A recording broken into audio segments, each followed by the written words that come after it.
in the area here? They have explosives. Loud explosion, loud explosion. Shots fired, shots fired. After a vicious attack on their city, Bostonians responded with resolve and determination. All right, there's definitely movement in the phone. Be aware of crossfire situations, all right? Sir, be advised, that subject is in custody. Again, he is in custody at this time. We owe a tremendous debt of gratitude to all our outstanding law enforcement professionals. They came to protect us. It's a proud day to be a Boston police officer. Thank you all. USA!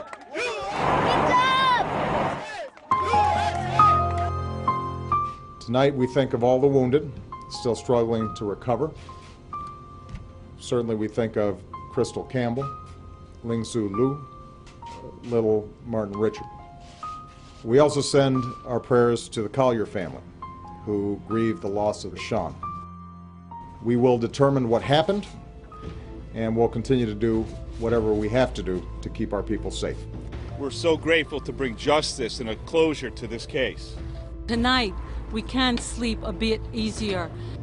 All in all, this has been a tough week, but we've seen the character of our country once more.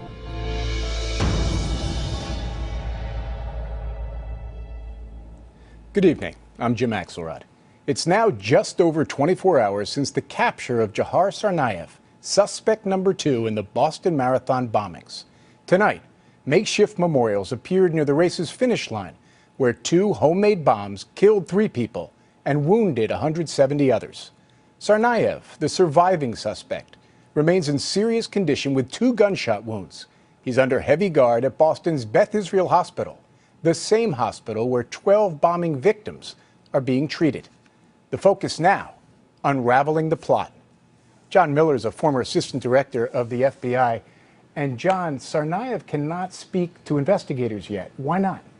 He's got some serious injuries. One injury that affects that directly is there's a bullet hole in the back of his neck. Now, there's something intriguing about that. Of course, he was in a big shootout with police, and that wound could have come from there. But investigators who have talked to the doctors say it looks more likely that that is an exit wound from a bullet possibly fired into his mouth. That means while he was holed up on that boat, he may have tried to commit suicide. The big question tonight, did the brothers have any help in plotting the attack? And that is the big question, and they are driving backwards through the history of their life, saying communications. Who were they talking to? What are their emails? What was their phone? They'll do a full analysis on their phones. But key there is a trip that the older brother took to Russia. He was overseas for 6 months. That's a giant gap they're going to have to figure out. Who did he see? Did he receive training? Was there foreign support? They don't know. 6 months off the grid there. That's a long time. Okay, so once the bombing is carried out, the brothers, allegedly, stick around. Why don't they flee Boston? They stick around, and apparently they make no effort that we know of to claim responsibility. So one of the other answer is they don't know, but one of the investigative theories is actually quite frightening. As they're driving around that night, they know their pictures are out there, they know that they are likely to about to be identified at any moment, yet they're in the car with a fully completed pressure cooker bomb, the same kind they use at the Boston Marathon, numerous homemade hand grenades to throw at people in attacks, and weapons and ammunition. One investigative theory is that as they knew the time clock was running out on their ability to remain free, that they were looking for a crowd, another target, to launch a final attack. Now, prior to the older brother going off the grid, the FBI had actually interviewed him at the request of the Russian government. He was cleared as not having ties to extremists at that point. Is this going to be something that sort of comes back and bites the agency? Well, it's certainly something that will bear more examination. But, the FBI has 2 sets of considerations there. One, they can investigate an American or a U.S. person who's here legally, but only up to a point. If they don't find any signs of either a crime being committed or connections to terrorism, there are actually rules that say they can't continue that investigation. That will be picked back through and examined, though, under a microscope. John Miller, thank you. Thanks, Jim. There are mounting questions tonight about what events or circumstances might have caused the brothers to be radicalized and ultimately motivated to kill. Dean Reynolds spoke to one of the lead investigators in the case. Dean?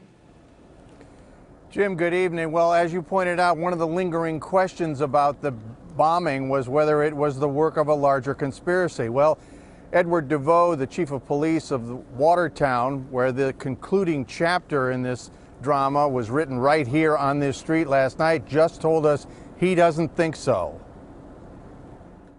One of the major concerns throughout this whole thing has been whether there's a wider conspiracy involved here. As we sit here right now, I think it's limited to the two brothers. Every information that I've been seeing, we've looked at, I think Watertown, Boston, the greater New England area is safe.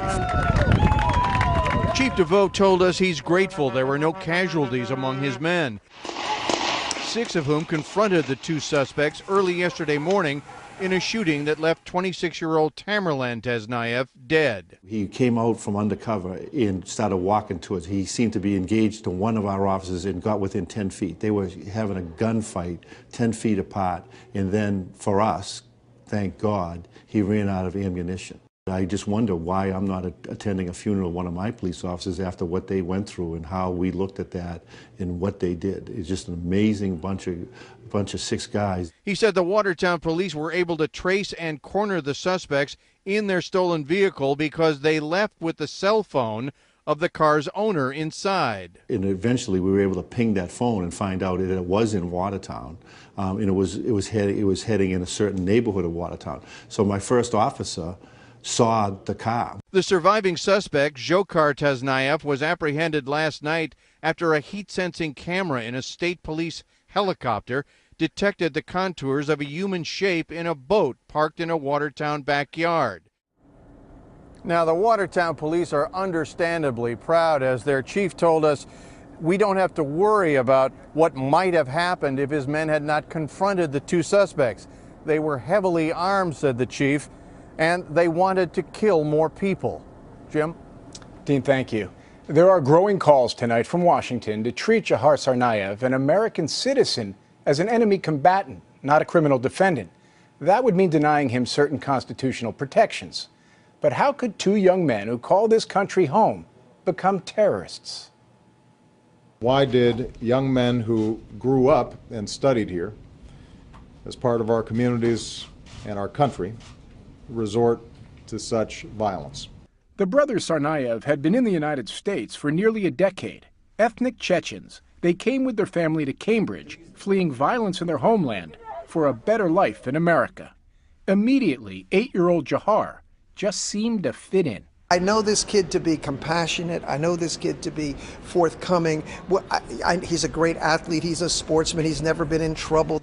Larry Aronson, a history teacher at the prestigious Cambridge Ringe and Latin High School, the school where Matt Damon and Ben Affleck attended, says Dzhokhar was a great kid. He was just generous. He was compassionate. He was thoughtful. And a stellar athlete, the captain of his high school wrestling team. He was popular. Lots of friends on the teams. I mean, he was always with other kids. I mean, he was not a loner. He's not a loner. He was not anybody like that. He was so impressive that in 2011, the year of his graduation, he won a $2,500 educational scholarship from the city of Cambridge. Dzhokhar enrolled in the University of Massachusetts Dartmouth and chose to study nursing, talking about wanting to help people. I never saw him like out of emotion, never enraged. He was just a real relaxed kid. Sophomore Francis Berry liked hanging out with him. It still hasn't really sunk in that that's, the kid on my couch is the kid planting bombs in Boston. There's nothing about him that would suggest anything like this. Politics, religion, nothing. In 2012, Dzhokhar took the oath to become an American citizen on, of all days, September 11th. On the surface, at least, the younger Tsarnaev brothers seemed to be thriving in America, but his older brother, Tamerlan, was clearly struggling. The 26-year-old once had dreams of boxing in the Olympics, representing the United States. Yeah, he was decent. Absolutely, he could punch. Julian Pollard was one of his sparring partners. Tamerlan was a top Golden Gloves boxer, but for all his talent, it seems he still didn't feel entirely welcome here, telling a photographer who took these pictures, published in 2010, "I don't have a single American friend because I don't understand them. It's the first year I met him, he had on like leather pants and snakeskin boots. And then Pollard noticed a big change in Tamerlan. The second year when I saw him, he had on a t-shirt, hoodie, and jeans. The way he carried himself was much more humble. He only spoke about his faith. He was big into religion. Tamerlan attended this mosque in Cambridge with his brother. Today, a spokeswoman said they are cooperating with authorities and issued a statement. In their visits, they never exhibited any violent behavior, sentiments. Otherwise, they would have been immediately reported to the FBI.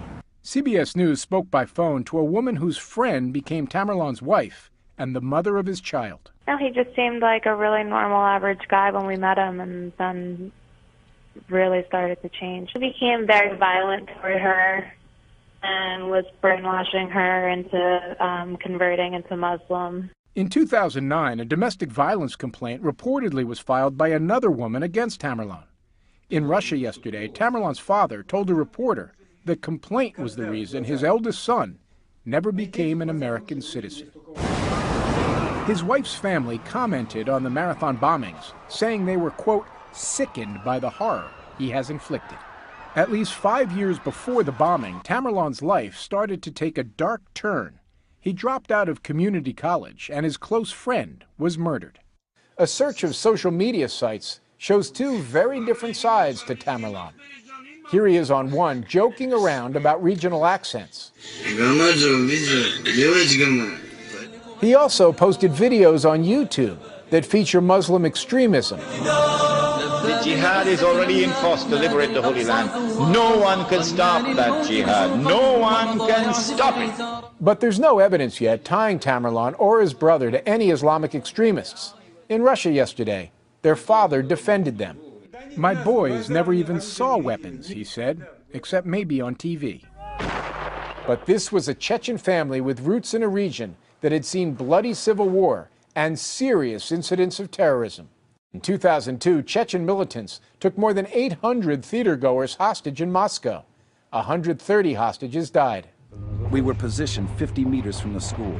And 2 years later in Beslan, militants took more than 1,000 people hostage and killed more than 300, most of them children. Just a few years before the Boston bombings, big changes happened in the brothers' lives. Their father left the United States, moving to Russia, leaving Tamerlan to take on a more paternal role in his younger brother's life. Jahar's friends noticed. His older brother didn't approve of his partying lifestyle, and that the only answer I ever got for that was that his older brother was really religious and that he really didn't condone drinking or partying or smoking or any of that stuff. The question now, did his older brother's influence go further than that? One family member who has something to say about the brothers' relationship is an uncle who offered some insight into his nephews turned bombing suspects in an interview with Chip Reed. He put a shame. He put a shame on the our family, Tsarnaev's family. He put a shame on the entire Chechen ethnicity. Yesterday, Ruslan Sarny was burning with rage toward his nephews Tamerlan and Johar Tsarnaev. Today, the horrible reality seemed to set in, and he quietly remembered how different they once were, especially younger brother Johar. He was an awesome kid. Happy kid? Happy kid with nice big ears, always smiling. He was special. He says there was a time when older brother Tamerlan was special too. I wanted Tamerlan to be a big brother to all our family, especially my children, my girls. But that was before a deeply disturbing phone call with Tamerlan in 2009, the last time they spoke. It was different, Tamerlan. Seeing no purpose in life but pursue path of God. Okay, when I ask what is the path, he would say it's some kind of jihad. Tamerlan, he says, had suddenly become radicalized. It's a very, very sort of flow of words. Love in name of God, jihad. Sarny says it wasn't coming from a foreign influence, it was coming from his nephew's hometown. The seed was planted right there. Seed was planted in this little town of Cambridge area. So it wasn't online, it wasn't from overseas, it was right there in Cambridge. It was right there. Sarney says he feels deep sadness for the victims and their families. He hopes that Johar will eventually seek their forgiveness. And he's horrified at what happened to his nephews, who he once thought he knew so well. Why do you think his younger brother, Johar, was involved in the bombing? The older brother involved him. He involved him? The older brother involved him. Even the worst gangster would not involve his family member, especially younger sibling, into something dirty and cruel like this. He's just another victim. Before last night, it was a street you probably never heard of. Then it became a battleground. Today, some citizens who lived through the battle gave Peter Van Zandt a tour. Were you worried for your own safety at any point? Yeah. Yesterday was horrible. Franklin Street in Watertown, Massachusetts may be the most talked about street in the world today. David Abel from the Boston Globe newspaper joins us now. After spending hours hunkered down inside their homes while an army of police roamed their street and searched their property, residents like Diane Tiernan emerged today. I have spoken with media from Japan, the UK. With remarkable stories to tell. I heard gunfire, I heard explosions, and we had the company of a Black Hawk helicopter over our street. What was going through your head? Really very frightening, but I must tell you what was comforting is having the contact of people texting. Franklin Street resident Nick Gianetti came out to show us this video he shot of police closing in on Johar Tsarnaev. And this is when they were walking up in complete silence. And then all of a sudden, it's just going to erupt, as you'll see. What were you doing while all that gunfire was going on? Holding my camera up and ducking. This video, shot by Robert Glatz, shows the suspect being put into the ambulance. As the world's media converged on Franklin Street, Richie O'Connor sought us out. A friend of mine owns a silk screen shop the next block over. He said, I'm waiting for a detective. I found blood splatter behind the building. It makes sense if the guy ditched a vehicle somewhere and had to run through some backyards. Let's go check it out. Sure. Okay. Where are we heading? We're going here. This is my friend's store. There's a policeman right there. So Police car right up here. So he must be looking into it. What have you found here, Tyler? Just basically I found a little bit of blood splatter out back of my shop. So it was very dark back there. I didn't have my security light on that night, so I assume it was probably just a place for him to, you know, maybe catch his breath and move on. How far are we from the house where you hid out in that boat? Probably maybe 150 yards away from here is where the boat was. We head into an alley behind the shop. Sir, stay away, please. We've got blood right here on this surface, and police are here. They're checking it out. The blood is just to the left of the yellow brick where it is a little rise. Yeah, I see you it can right in see here. it, yes. There's about 4 or 5 thick drops. He ended up, I'm sure he cut through some yards that way. We left the police and the suspected blood drops behind. Just 2 blocks away, Stacy Rolfe had her own story to tell. It was this action movie I never wanted to be part of. These are pictures Stacy took when police, SWAT team members, and a K-9 unit searched her property in the early hours of Friday morning. They stormed and swept the entire upstairs. The K-9 unit followed a scent to a crawl space in her backyard. So this is the door that the SWAT team kicked in and searched in pursuit for the suspect. When Johar Tsarnaev was finally brought into custody last night, the people of Franklin Street and all of Boston felt relief. It's a great day for Boston. It's a great day for America. Boston Mayor Tom Menino. I just yelled out, "We got him! We got him!" And now you tweeted it. Yeah, you tweeted it, right? Tweeted it all over the place. One person's not going to ruin it. Those hard-working people who live on Franklin Street in Watertown.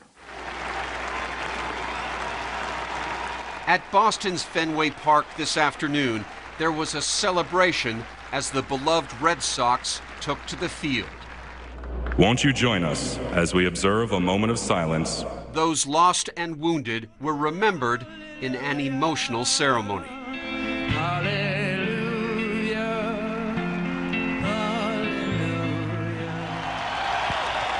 And all-star slugger David Ortiz spoke for Boston and perhaps the entire country when he reminded terrorists just who's in charge.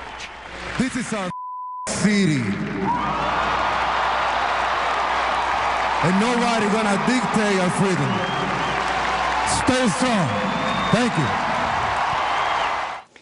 Ultimately, this investigation, the manhunt, and the capture in this case are all about the victims. Some who lost the most. Next.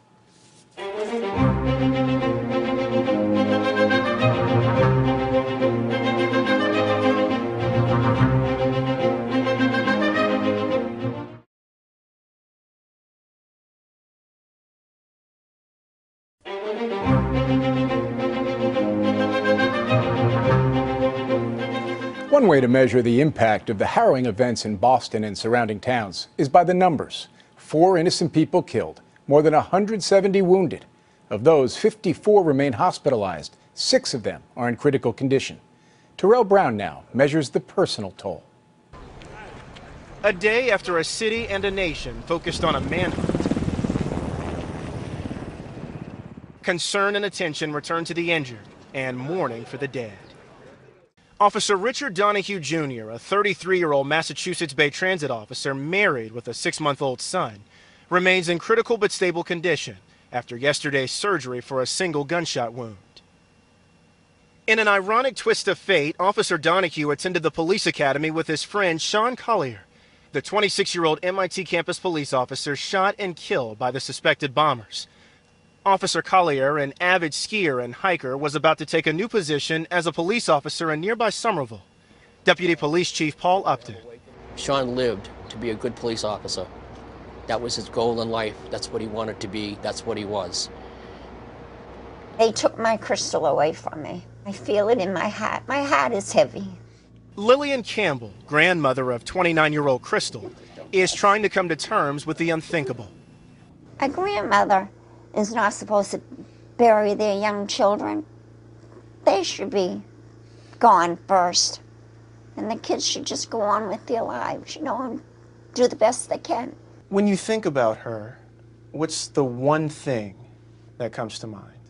She was a happy, happy girl. Our prayers are with the Campbell family. Crystal was always smiling.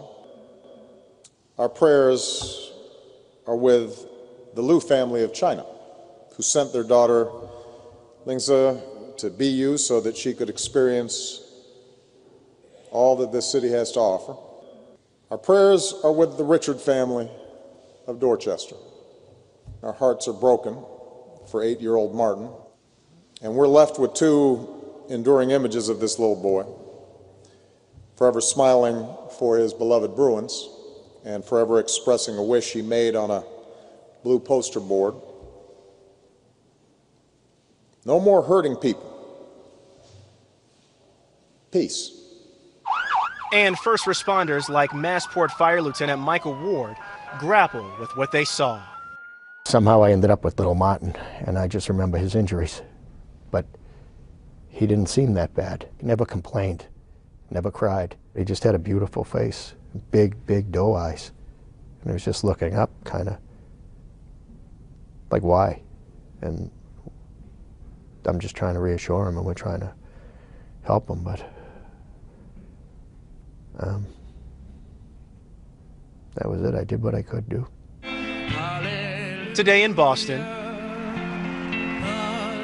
and around the nation, and the world, people were out to remember and pay tribute, and to try to recover. The nightmare will never be over. This will never end for me or the family. I'm just not thinking of my family, but how are those other families doing? You know, my heart is out to them because I know what they're going through.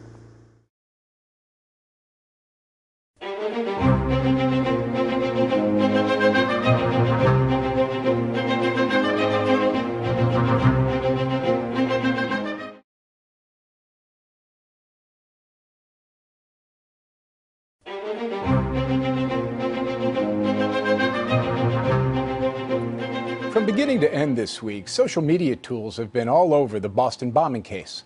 Tracy Smith now with a look at how this investigation turned the internet into a worldwide dragnet. The Boston bombing is certainly a tale of terror. But it's also a tale about the power and perils of social media. At one point I wrote, I just wish I had a fact filter for Twitter. Lance Ulanoff is the editor-in-chief of Mashable.com, a website designed for those who live their lives through the digital experience. They're going to social media before traditional media? Well, not only are they going to it, they're living on it. I mean, it's always with you. It's on your phone, and your phone is in your pocket. And if you look at people, most of the time they're looking at their phone. And when the FBI released photos of the suspects, if you see these men, contact law enforcement. Hundreds of thousands of ordinary citizens rushed to the FBI's website. These amateur detectives made this footage go viral and beyond. So there's tremendous value in everybody becoming foot soldiers in your quest to find the truth. While the whole virtual world was watching Watertown, police used social media to announce the news everyone was waiting for. Captured. Even the mayor tweeted, "We got him." I think it's a watershed event. This is the high water mark in reaching out to the public. Eugene O'Donnell, a former New York City police officer and prosecutor, is a professor at John Jay College of Criminal Justice. They really were validating the whole idea of social media. There were millions of sets of eyes looking for these two guys. There was nowhere they could turn. Almost overnight, one suspect was dead and one was finally in custody. This represents a whole new way of thinking. It was a stunning example of what can happen when actual information is released to tweeters and Facebookers. The folks who follow this say social media is undergoing an evolution of sorts. It started as a way to basically share information about ourselves. Then people used it to report the news. And now some people are using it to actually try to solve crimes. They became investigators. Their stated goal was to find the bombers before the FBI. So they weren't necessarily saying, let's help find the bombers. They were like, we're going to beat them to it. We're really good at this. And I think their intentions are really good. A lot of these online investigators began gathering on a site called Reddit.com. Essentially, it's a message board for cool stuff you find on the web, with all of these sections, what they called subreddits. So one of the subreddits that was created was called Find the Bombers. And what they're able to do in real time very quickly is coalesce into a group, into a very focused group to do something, and then they start talking about it. It's a phenomenon called crowdsourcing or crowd sleuthing.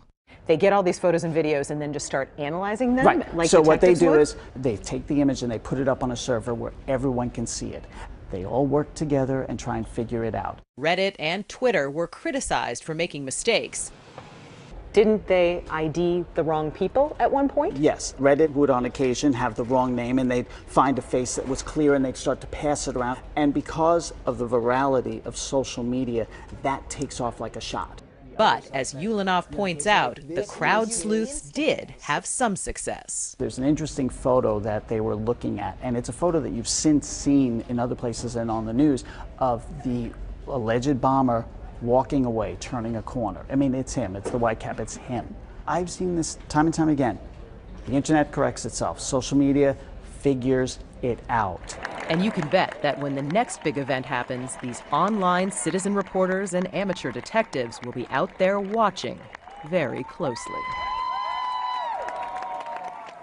In a city so famous for its history, this week is an unprecedented new chapter.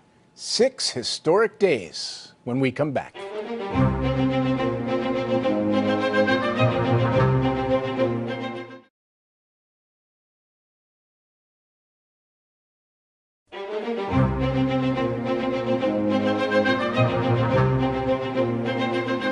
It was Patriots Day, the Monday of the Boston Marathon, what was supposed to be a city's celebration. Instead, what unfolded was a series of unthinkable events that started when the cheering stopped. No different than any other faces in the crowd. 2 brothers watching the marathon on a beautiful spring day, about to become the 2 most wanted men in America. A huge explosion rips through the crowds near the finish line. Something just blew up. About 10 seconds later, a second blast. 2 blocks away. Oh my God. Oh my God. Downtown Boston is a battlefield. First responders have never seen anything like this. I grew up in this city, and to see that carnage that happened there, to these innocent human beings, I just ask everyone to pray for those poor people. Unremarkable at the time, a camera captures the young man in the white cap walking away from the blasts. Over the next 3 days, authorities combed through clues at the scene, parts of a pressure cooker bomb, torn backpacks, and security camera images. Then, an unusual move by the FBI. Today we are enlisting the public's help to identify the 2 suspects. They released surveillance video of the 2 brothers. Within hours, authorities know their names, 26-year-old Tamerlan and 19-year-old Jahar Tsarnaev. But that's not how they find them. Push that ALS unit, opposite down. Later that night, a police officer is shot at the Massachusetts Institute of Technology in Cambridge. Okay, I want this area cut off. It's the crime scene. Officer Sean Collier is dead at the scene. The brothers, the suspected killers. The 2 brothers allegedly carjack a man a few blocks away. They release him at a gas station, and a surveillance photo captures the younger brother. The car is spotted 90 minutes later in Watertown.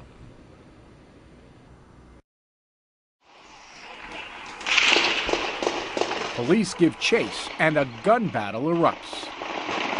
John fight!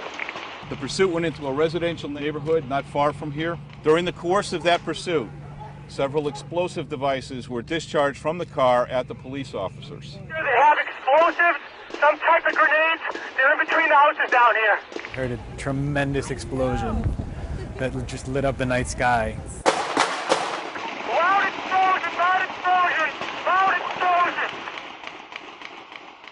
The firefight ends in Watertown and leaves transit police officer Richard Donahue critically wounded, one of the bombing suspects, Tamerlan, dead, and his younger brother, Jahar, on the run.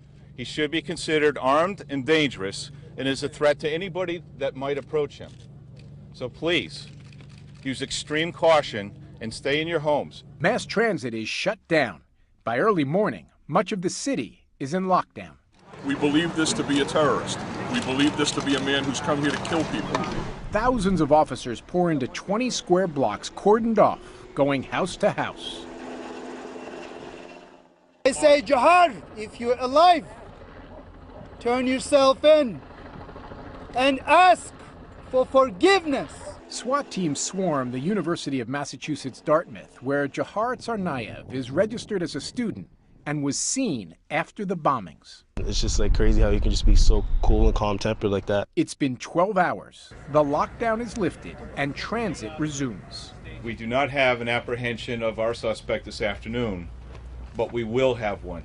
After a long and difficult day, an urgent call comes into the Watertown police. A man had gone out of his house after being inside the house all day. He walked outside and he saw blood on a boat in the backyard.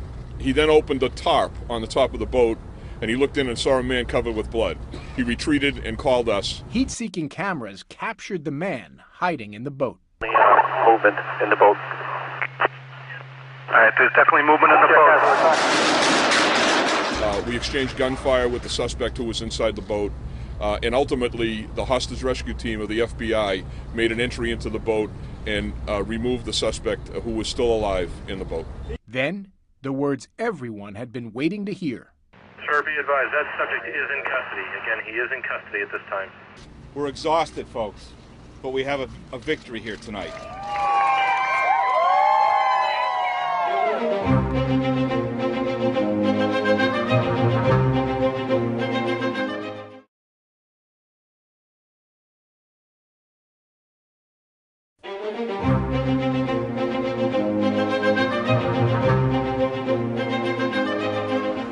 It's been nearly 12 years since the 9/11 attacks. America had started to hope that the nightmare of terrorism was behind us, but that all changed Monday at the Boston Marathon. Make no mistake, there have been terrorist attempts since 9/11. There was Richard Reed, better known as the Shoe Bomber, tackled by crew members and passengers before he could blow himself up. The would-be terrorist who tried to take down a flight with explosives hidden in his underwear. In New York City alone, there have been 16 attempts since 9/11. Most recently, the Times Square car bomb attempt. While all those efforts fizzled, the Boston Marathon bombings show we cannot put our guard down. I think this event will be a further stimulus, a wake-up call, if you will, that we're in this for the long haul. Bill Bratton has run 3 police departments: Los Angeles, New York, and yes, Boston.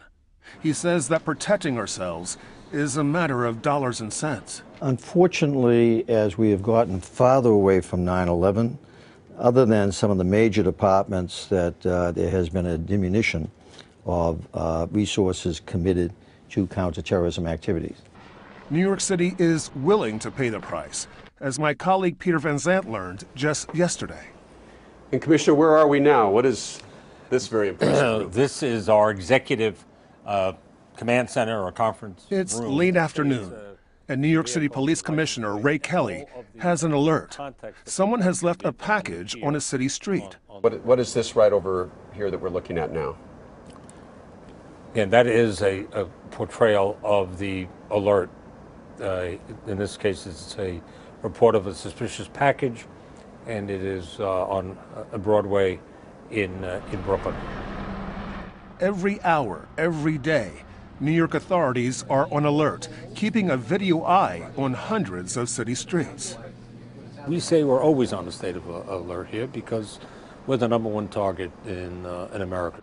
We average about 20 to 25 suspicious package calls a day, but in the day after the bombings in Boston, we had about 120 suspicious packages. Let's talk about the use of technology in this case up in Boston. The use of cameras have proven invaluable in this case, identifying the 2 individuals and doing it fairly quickly. You know, they had a lot of camera work to go through, and obviously they did it successfully. It's surveillance images like these, the 2 suspects walking with their backpacks, that put faces on the terror attack and helped lead investigators to the 2 brothers.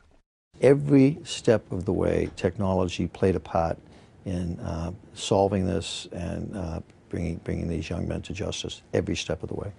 In New York, as Commissioner Kelly showed us, video surveillance has reached a new level of sophistication.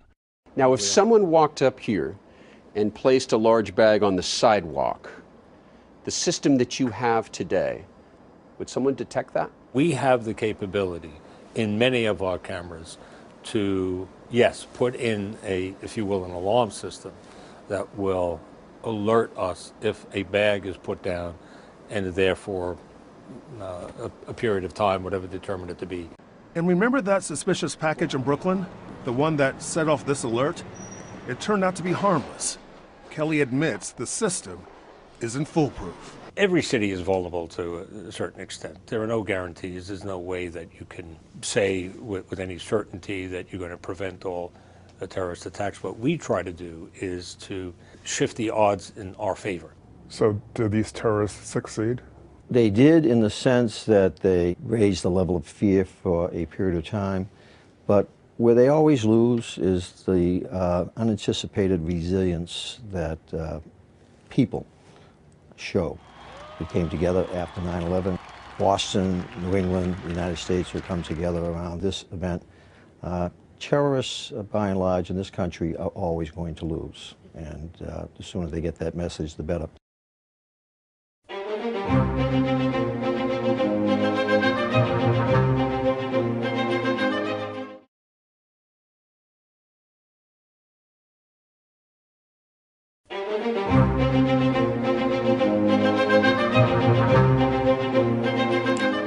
For Boston and surrounding communities, Hell Week is coming to an end.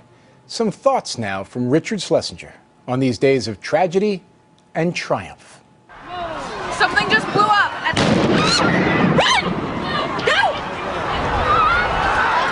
This was a week punctuated in blood. A city steeped in history, a city where one leader this week said America was invented, made modern history in one of the worst ways possible. It's devastating. Like, for someone to do this, I don't understand. Monday's toll, 3 dead, scores injured. Before the week was out, 1 police officer was dead, another seriously injured, and an entire city was locked down. Amidst all these images, all this fear, oh my God, it's hard to put into words what happened, what it means, what Boston and America have been through. Secretary of State John Kerry, the former Massachusetts senator, tried. I think it's fair to say that for this entire week, we've been in a pretty direct confrontation with evil. Of course, Boston did not stand alone in that confrontation. Midweek, the President of the United States represented the entire nation at the prayer service in the city's cathedral. Your resolve is the greatest rebuke to whoever committed this heinous act. If they sought to intimidate us, to terrorize us, well, it should be pretty clear by now that they picked the wrong city to do it.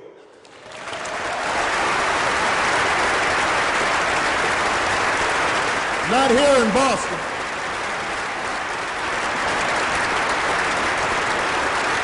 Not here in Boston. With Boston first knocked down, then locked down, this might be the metaphor for the week. The struggle of Boston's mayor, Thomas Menino, to lift himself up from his wheelchair as Boston struggled to get on its feet. The mayor broke his leg last week. Nothing can defeat the heart of the city. Nothing. This is the sound of triumph that filled some streets around Boston when the second suspect was arrested.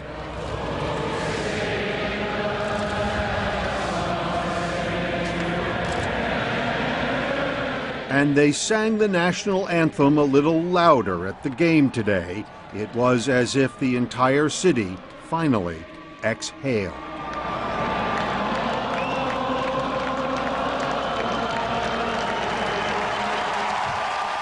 After the singing ends, there will still be echoes of what happened Monday.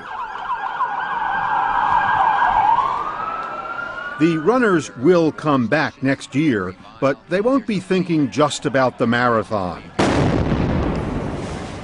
Memories like these cannot be erased. They become part of a new normal, and life goes on. And we'll have more on this still developing story tomorrow on CBS News Sunday Morning and Face the Nation. For now, I'm Jim Axelrod in New York. For all of us here at CBS News, good night.